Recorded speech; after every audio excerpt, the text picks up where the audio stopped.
I love importing RGB files into InDesign documents while I'm training at conferences and seminars because someone invariably asks, "You mean you can do that? Can you really import RGB images and they'll print okay?" And I love looking them right in the eye and saying, "Yes, it really works. And not just that, it works great." There are so many people who spend hours and hours converting images from RGB to CMYK in Photoshop before they import them onto their pages just because, well, that's what we've always done. Feh. The only way people can become more efficient is if they're willing to change. And changing to an RGB workflow is one of the best things you can do to become more efficient. Let's import an RGB image into this document. I'll go to page 2 by pressing Shift Page Down, and I'll select this frame and zoom into 400% by pressing Command 4 or Control 4 on Windows.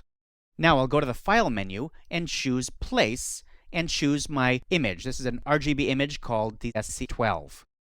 When I go to the Info panel, I can see that this image is an RGB image, and it has an ICZ profile of sRGB. Now, that may mean that the sRGB is actually embedded in the image itself, or perhaps the image has no profile, and it's simply using the current RGB working space, which is set to sRGB in the Color Settings dialog box.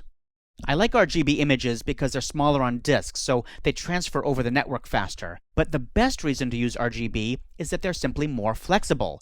One day you're printing an ad on newsprint, and the next day you need to print the same image in a brochure on coded sheetfed. And then the day after that, maybe you have to put the whole thing on the web. You could spend half your time making multiple versions of the same image, or you could just use the one RGB image for everything.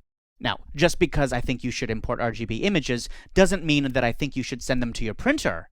There are a number of printers who know how to handle RGB files and print them to CMYK for you, but in most cases, I tell InDesign to convert all my RGB images for me whenever I print or create PDF files. And when InDesign does this conversion, is it as good as doing it in Photoshop? Absolutely, because InDesign and Photoshop both share exactly the same color management engine under the hood, so the results are identical. The only difference is that you may have saved yourself a boatload of time doing it one way or the other. Now, I should point out that I don't push RGB for all images and for all people all the time. There are limits.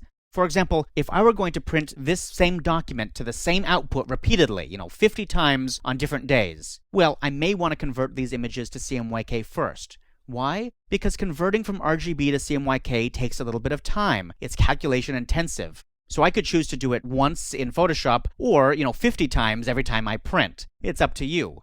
Or, in some cases, there are images that you just need CMYK to do some final tweaking. Maybe you have a model's face that you're trying to get just a little bit of the black plate out. Well, you need to be in CMYK to do that probably. So go ahead, fine. Do that in CMYK and then leave it in CMYK, bring that in as CMYK into InDesign. If somebody sends you a CMYK file, keep it in CMYK. You don't want to convert to RGB just because I said so. It's rare that converting from CMYK back to RGB would do you any good at all. That said, in many cases, if you have RGB images to work with, it's a great workflow to keep them in RGB and then convert to CMYK only when you print or export to PDF. And I'll be talking about exactly how to do that conversion later on in this chapter.